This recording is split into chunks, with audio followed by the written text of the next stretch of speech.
Qué linda noticia, que vuelvan las promociones, que no se puede comprar nada. Hay muchas cosas realmente importantes que están pasando en la causa Nisman. Voy a esperar a que termines de comer, Maru, no te preocupes. Tengo un chocolate en rama que sí, por eso digo, envidia de todo lo que claramente me este chocolate en rama tan rico amerita que yo siga hablando hasta que vos puedas terminar de disfrutarlo. Gracias, Decía entonces, la muerte de Nisman.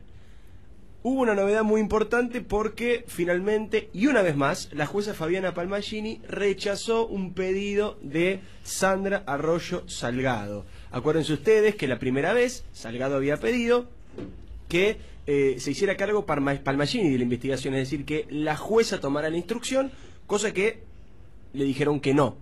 Y el segundo pedido de Arroyo Salgado había sido recusar a la fiscal Fein, cosa que efectivamente y otra vez le han dicho que no. Maru, contanos cómo es esto. Bueno, ¿se acuerdan que ayer contamos que estaba la audiencia de recusación? Que es un paso que prevé la ley cuando una de las partes recusa a la fiscal. Sí. En esa audiencia, que se extendió durante bastante tiempo, más de 2 horas, participaron solo la jueza Fabiana Palmagini, que era la que había convocado, y las partes, en este caso Viviana Fein, que era la fiscal que había sido recusada, y Arroyo Salgado como parte de la querella con su representante letrado Germán Carlevaro, el defensor público.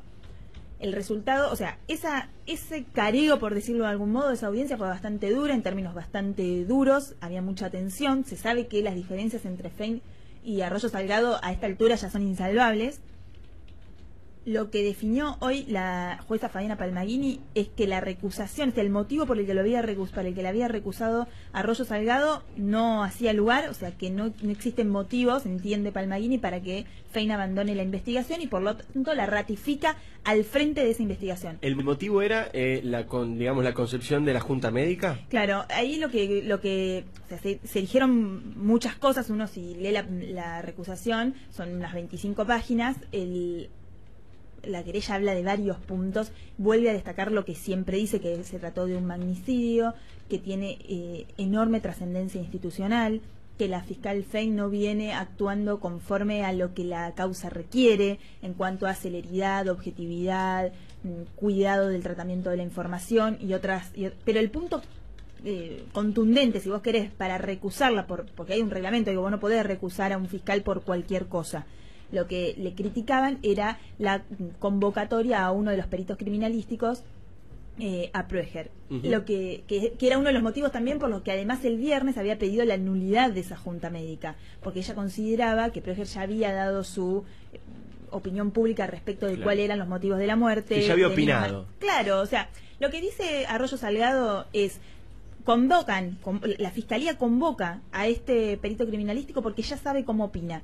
Y como Arroyo Salgado cree que la fiscal está llevando la investigación para intentar comprobar el suicidio y no el homicidio, entiende que este perito criminalístico le ayudaría en ese sentido. Lo que los argumentos que dio la fiscal, dijo: bueno, yo como fiscal no tengo la presunción de objetividad que tiene un juez en la causa, porque justamente yo debo investigar y tengo a mi favor la competencia para convocar al perito que yo considere y al profesional que yo considere para evaluar. Claro, bueno, y así lo evaluó Palmagini. En su resolución, de la que ya fueron notificadas las partes, digo, tanto la querella como la defensa de Diego Lagomarsino, en este caso el abogado Maximiliano Rusconi, lo que Palmagini dice además es que da lugar a la junta médica, que había sido... eso es muy importante. Es muy importante porque por lo menos da lugar a que se avance. Si bien la jueza Arroyo Salgado, la jueza federal de San Isidro, entenderá como que esto fue otro revés, porque ella había pedido la nulidad, lo cierto es que va a acelerar un poco los tiempos, porque ahora la fiscal Fein ya tiene la posibilidad de convocar efectivamente a esa junta y que se ponga a trabajar. ¿Qué es lo que va a hacer esa junta médica? Es, de alguna manera, sacar como un tercer informe respecto de qué pasó con la muerte de Nisman. Por eso se había hecho una inspección ocular al departamento del fiscal Nisman en Puerto Madero, que la fiscal la convocó para el 13 de abril. Arroyo Salgado otra vez pidió una modificación en ese sentido, porque pide que sea el 8 de abril, o sea, que se adelante. ¿Por qué? Porque el 13 de abril uno de sus peritos, el licenciado Salcedo, Daniel Salcedo, no va a estar en Buenos Aires y entonces no podría participar. Ese sí es un argumento de peso porque Salcedo es uno de los principales peritos, digamos. Es el perito criminalístico. Claro, junto con Raffo y con Ravioli, digamos, son el equipo, es una tríada que integran el equipo de peritos de Arroyo Salgado. Pero ¿no? Raffo y Rivoli son los peritos forenses. Sí, claro. Salcedo es el criminalístico, Salcedo es el que en su momento prestó la aparatología para el luminol y otras luces forenses para poder detectar en el departamento manchas de sangre que habían sido advertidas por la Policía Metropolitana en la segunda inspección al departamento de Nisman, y son los que es de alguna manera el que permitió, por ejemplo, detectar algunas manchas de sangre que no habían sido detectados en la primera inspección ocular. O sea, entonces, fundamental su presencia en la Junta Médica.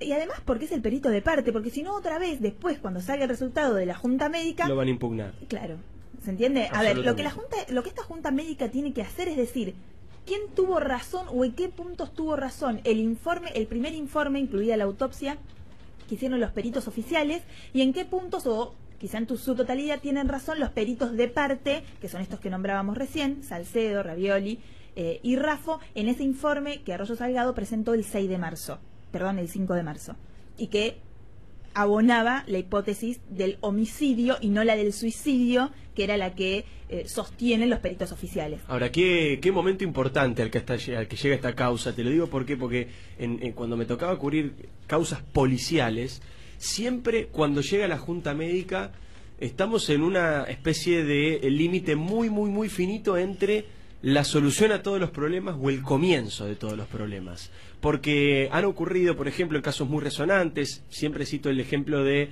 el crimen de las amigas. Recuérdense ustedes, Solange Gravenheimer y Lucila Friend. Acuérdense que la amiga era la acusada de haber asesinado a Solange. Finalmente resultó absuelta. Y gran parte de la absolución se basó en que justamente la Junta Médica no había podido ponerse de acuerdo en la data de la muerte. Miren ustedes las similitudes una vez más. Aquí la data de la muerte, Maru, explícanos por qué, también es un punto fundamental de lo que hay que ponerse de acuerdo. Es fundamental, y acá entra Lago Marcino. Es fundamental porque según el informe, el peritaje oficial, según el informe oficial, que es el que hicieron los peritos oficiales, la data de la muerte está el domingo a la mañana, ¿sí? Entre las 8 de la mañana a las 12 del mediodía. Según el informe de los peritos de parte, ese horario cambia, y cambia bastante. Si bien hay una diferencia, que es lo que se le llama que puede ser como el error de muestra, claro, porque no se puede saber con exactitud, qué sé yo, a las 12:15. Pero sí dicen los peritos que puede haber sido entre las 8 de la noche del sábado y la madrugada del domingo. Esto ubica en ese umbral a Diego Lagomarsino, ¿se acuerdan ustedes? El técnico informático que trabajaba exclusivamente con el fiscal Alberto Nisman en la Fiscalía Especial AMIA, y que después se supo que compartía una cuenta en el exterior con él, que Lagomarsino primero dijo que era su amigo, que lo quería y que por eso le prestó el arma, y por haberle prestado el arma está imputado en esta causa, y después dijo que le tenía que depositar la mitad del sueldo en esa cuenta. Sí. O sea, si hay algo que a esta altura no está claro es cuál era el vínculo o la relación que tenía Diego Lagomarsino con el fiscal Nisman. Tal es así que le prestó el arma que finalmente mató, o sea, de la que salió el disparo que mató a Nisman, porque eso sí no está en discusión. Sí está en discusión cuál fue la posición del disparo, si se disparó solo o si le dispararon, cuál fue la hora de la muerte, y en esto de cuál fue la hora de la muerte, Lagomarsino ocupa un rol principal porque el propio Lagomarsino reconoció que ese sábado anterior a la muerte de Nisman había estado en el departamento del edificio Le Parc en Puerto Madero por lo menos hasta las 7:30 o 8 de la noche. Entonces lo deja ahí en un filo, va a haber que demostrar, no sé cómo va a ser la defensa para demostrar concretamente que Diego Lagomarsino no estaba en ese departamento cuando Nisman murió. Yo insisto con este ejemplo porque es realmente homologable en este sentido. Había un crimen, el de Solange Gravenheimer. Había una sospechosa, Lucila Friend, que ya ha sido absuelta. Había un grupo de médicos, un Ateneo que se reunió justamente para dirimir la data de la muerte. En esa causa además hubo irregularidades, se perdió el humor vitrio, que es una prueba fundamental para definir justamente esta situación. Ahora, ¿qué fue lo que ocurrió?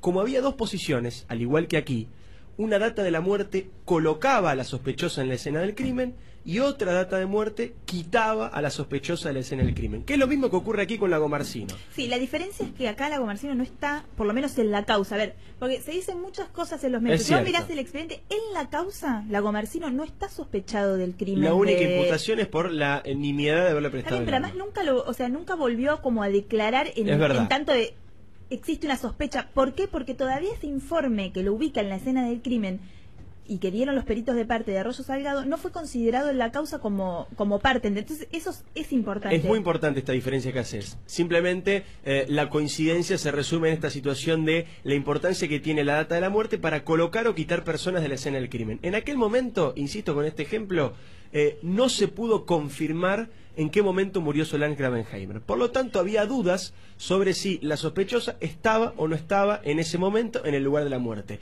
Y como por principio constitucional la duda favorece al acusado, finalmente resultó absuelta. ¿Qué quiero decir con esto? A veces las juntas médicas, cuando se ponen de acuerdo, son un gran paso hacia adelante, y a veces, cuando no se ponen de acuerdo, son un gran paso hacia la apertura de nulidades, pedidos, revisiones y demás, obviamente, dilaciones judiciales. A ver, Diego, para volver al caso Nisman, porque la data de la muerte es importante, pero no es el único elemento que puede tener la justicia para probar o no el involucramiento de Diego Lagomarsino en esta causa. De hecho, esta mañana, hace menos de media hora, la fiscal Viviana Fein, ya confirmada al frente de la investigación, emitió un nuevo comunicado de 6 puntos, y en el tercer punto dice la fiscal que el laboratorio químico de la Policía Federal está analizando las manchas encontradas en las prendas, zapatillas y otros objetos secuestrados en el domicilio de Diego Lagomarsino. Ojo, porque hay otros elementos con los que cuenta la justicia para entender al menos qué participación pudo o no haber tenido Lagomarsino en la muerte del fiscal Nisman. Absolutamente de acuerdo con vos, Maru. Simplemente marco que atención con creer que la junta médica son las respuestas a todas las preguntas, porque a veces ocurre lo contrario. A veces las juntas médicas generan más preguntas que respuestas, ¿viste? Además, en la presentación que hace la querella, en este caso Arroyo Salgado con Carlevaro, a la jueza Palmaguini cuando pide la nulidad de la junta médica, e inclusive también lo repite en el texto en el que pide adelantar la inspección ocular al departamento del fiscal Nisman, ella se adelanta y dice, bueno, en caso de que usted no acepte mi pedido de nulidad, le pido tenga en cuenta estos puntos de pericia, tanto la inspección ocular como estas características de la convocatoria a la Junta Médica. Está muy bien. Una de las cosas que ella pide para la Junta Médica es que se convoque a todos los tanatólogos del el cuerpo médico judicial, porque ella lo que insiste es que el análisis debe ser realizado de forma interdisciplinaria, que si vos vas a hacer la autopsia tenés que haber estado en el lugar del hecho para tener más elementos y evaluar qué pudo haber pasado. Un ejemplo que dan sus peritos es la persona que hizo la pericia en el departamento no estuvo en la autopsia y el médico que hizo la autopsia no vio el baño en el que había muerto Nisman.